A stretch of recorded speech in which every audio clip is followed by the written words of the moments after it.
चेन्नई वापस गया, यानी कि चेपॉक के मैदान में चेन्नई सुपर किंग्स एक बार फिर जीतना शुरू हो गया। अच्छा, ये मुकाबला मेरे हिसाब से ना कोलकाता नाइट राइडर्स के पावरफुल हिटर्स बनाम चेन्नई के स्पिनर्स था। हम जानते थे कि यार इन कंडीशंस में ना चेन्नई कभी भी आपको बैटिंग के लिए अच्छी विकेट नहीं देगा, और वो टॉस भी जीते।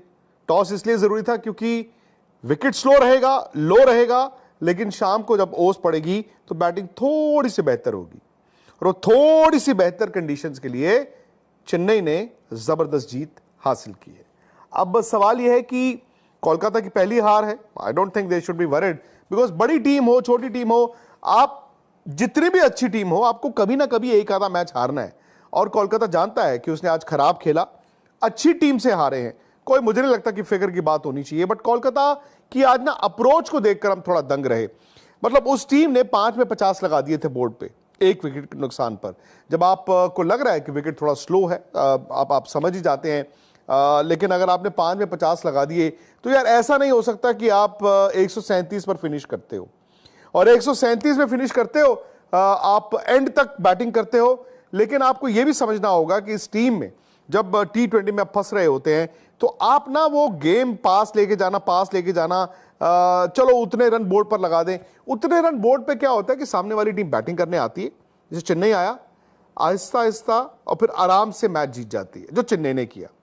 आपको ना कभी कहीं ना कहीं जाके एक रिस्क लेना होता है, और ये नई चीज मुझे लगता है कि आईपीएल के शुरुआती मैचों में हमने देखी है। ऑल आउट आपको जाना पड़ता है। वो कहते हैं ना, गो फॉर ब्रोक। हार गए तो हार गए, अगर रन बन गए तो हम जीत सकते हैं। मसलन अगर आप बैटिंग पर नजर डालें, हाँ कंडीशंस डिफिकल्ट थी, चेन्नई के पास वो बॉलिंग अटैक था, रविंद्र जडेजा, उनके बाकी फास्ट बॉलर्स वो टप्पे पे बॉल डाल रहे थे। लेकिन यार आप देखिए, फिल सॉल्ट 0 पे आउट हो गए, नारायण ने 20 में 27 बनाए, अंकुरिश ने भी 18 में 24 बनाए। उसके बाद का स्कोरबोर्ड देखिए, किसी भी स्टेज पर यह नहीं लगा कि कोलकाता का बैटिंग ऑर्डर ये कोशिश कर रहा है कि let's get a move on. भाई जब हम बात करते हैं ना, उनकी ताकत है रसल, उनकी ताकत है रिंकू, ऊपर से नारायण। चलो नारायण तो आउट हो गए, और ये नीचे जाके दोनों यार जबरदस्त इनको, लेकिन फिर भी आप 6-8 ओवर तो देते हैं ना, और यहां तो उनको आप एलिवेट भी कर सकते थे। मतलब आज तो एक स्टेज मुझे ऐसा लगा कि रिटायर्ड आउट का भी शायद कोलकाता के खेमे को सोचना चाहिए था, स्पेशली जब 16 ओवर के बाद वो उन्होंने स्ट्रेटेजिक टाइम आउट लिया। श्रेयस अय्यर तकरीबन रन बॉल खेल रहे थे, और रिंकू आए ही थे। वो शायद एक मोमेंट था, मुझे लगा रसल को ले सकते थे, बुला लीजिए आप, शायद श्रेयस अय्यर रिटायर्ड आउट हो जाते, वो नहीं हुआ। उससे डिले इतना हुआ कि रिंकू जब बस 17 ओवर पे आउट हुए 112 पे, तब जाकर आंद्रे रसल आए, and I think it was over for him. Russell ने वैसे 10 ही बॉल खेली हैं, 10 रन है। रिंकू ने आज बड़ा स्ट्रगल किया, 14 बॉलें 9 रन। श्रेयस अय्यर ने 32 गेंदों में 34 रन बनाए। लेकिन 137 तक पहुंचने का मतलब ये था कि आप सिर्फ गेम में हैं, पता नहीं कुछ करिश्मा हो जाए तो हो जाए। लेकिन चेन्नई की बैटिंग यार इस तरह के मैचों में ना उनके पास है, और शायद वो जो ओस गिरी उससे थोड़ा सा कंडीशंस भी आसान होगी बैटिंग करने के लिए कंपैरेटिवली। सचिन रविंद्र ने 8 गेंदों में 15 रन बनाए, और कप्तान ऋतुराज गायकवाड़, वो हमेशा स्लो स्टार्ट करते हैं ना, लेकिन वो एंड में जाके ही कॉम्पनसेट्स। हालांकि ये तो लो स्कोरिंग गेम था, बट उन्होंने 67 बनाए मैच जिताने वाले 58 बॉल्स में। डैरल मिचर ने भी 19 में 25 बनाए, शिवम दुबे ने भी आके 3 छक्के मार दिए, बट फिर भी 18 में उनके 28 थे। और ये सरफेस ऐसा था, आपको लंबी हिट मारने के लिए ना इंतजार करना पड़ता था कि गेंद मेरे पाले में गिरे। और एंड में धोनी भी आए, उन्होंने 3 गेंदें खेली, और क्राउड का आपने शोर तो देखा ही, 1 रन उन्होंने बनाया। अब मुझे लगता है कि अगर आप कोलकाता हैं तो आपको बहुत ज़्यादा निराश होने की ज़रूरत नहीं है। 2 टीमें खेली, ये कंडीशंस ऐसी थी जो चेन्नई को सूट करती थी, और चेन्नई ये मैच जीत गया। अब Chennai is back to winning ways, Chennai will be a strong contender. Chennai हो गया, राजस्थान हो गया, इवन कोलकाता हो गया।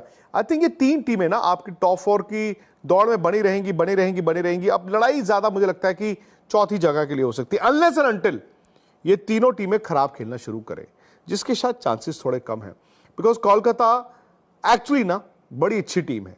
कोलकाता को ये देखना होगा कि अगले मैचों में भी रिस्पॉन्ड कैसे करते हैं।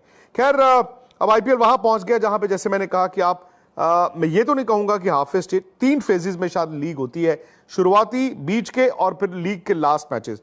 आई थिंक आपने शुरुआती मैच 4-4, 5-5 सबके देख लिए हैं। अब आपको ना दिखना शुरू हो गया है कि कौन सा घोड़ा तेज निकला है, कौन सा घोड़ा थक रहा है और कौन से घोड़े को बहुत सारा काम करना है। तो उस लिहाज से आई थिंक अब ये हफ्ता जो है ये आपको बता सकता है कि कहां क्या होगा।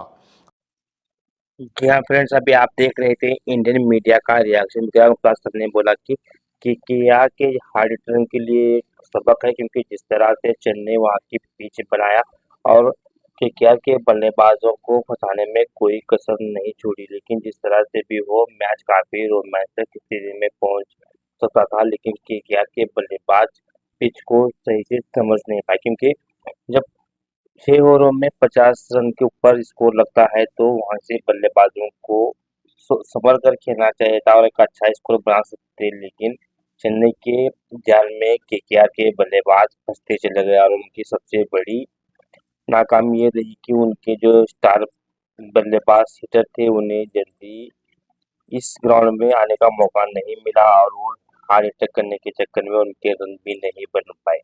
और जिस तरह से चेन्नई सुपर किंग ने जीत की शुरुआत फिर से स्टार्ट कर दी है और केकेआर को यहाँ से सबक लेने की जरूरत है, क्योंकि जो भी हो आईपीएल में किसी का भी दिन खराब आता है और उस खराब दिन के लिए आपको तैयारी करनी होती है। लेकिन केकेआर के हार हिटरों के लिए एक बड़ा सबक है और यहाँ से उन्हें और टूर्नामेंट में और चांसेस भी मिलेंगे। लेकिन जो चेन्नई सुपर किंग्स ने करके दिखाया है शायद ही कोई और टीम वो कर पाएगी।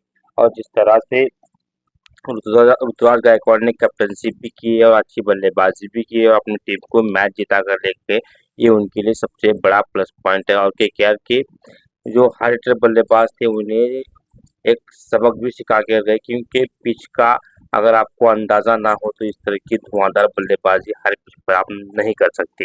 लेकिन उनके बल्लेबाजों में सबसे बड़ी बात ये थी क्योंकि उनके स्पिनरों ने केकेआर के बल्लेबाजों को रोकी, स्पेशली रविंद्र जडेजा और जो तुषार देशपांडे उनको केकेआर की टीम को लगाम लगाने के लिए वो काफी थे। और जिस तरह से मिचेल स्टार्क सबसे महंगे खिलाड़ी होने के बावजूद भी कुछ खास इम्पैक्ट नहीं डाल पा रहे और अपने जो पैसे उनको खर्च किए हैं उनके मुताबिक उनकी गेंदबाजी काफी ऑर्डिनरी और साधारण सी लगी। अब देखना ये होगा कि आगे आने वाले मुकाबले में केकेआर के हार्ड हिटर बल्लेबाज किस तरह से बल्लेबाजी करके टूर्नामेंट में रहते हैं। आपको क्या लगता है, आपकी क्या राय है इस वीडियो के बारे में? कमेंट बॉक्स में अपनी राय जरूर दें और इसी तरह के इंटरेस्टिंग वीडियो के लिए हमारे चैनल पर बने रहिए। मिलते हैं नेक्स्ट वीडियो में, तब तक अपना और अपनों का ख्याल रखिए। Goodbye friends.